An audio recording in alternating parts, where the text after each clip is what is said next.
This is a GoPro, the most popular action camera brand, and this is one I bought on Amazon for $35.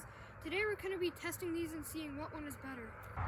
Okay, so this is the audio on the GoPro, and this is the audio on the Amazon one. And yeah, I'm just going to go for a quick walk, and yeah, I don't really know what they're going to sound like unless when I'm editing, so yeah. If you would subscribe, that would be great. We're trying to hit 400 subscribers by the end of the year, so make sure to subscribe. It would help me out a ton.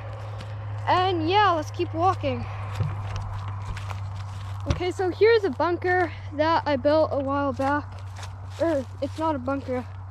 I kind of quit because it was just too hard. I think that's gonna be it for the audio test. So now I'm going to do a stabilization test.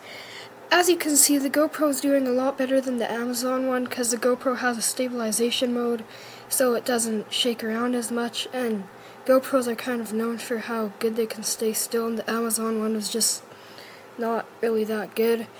And yeah, thanks for watching, even if my editing software crashed, so that's why the video editing isn't that good. But yeah, thanks for watching anyways, and make sure to like and subscribe, and I'll see you guys next time.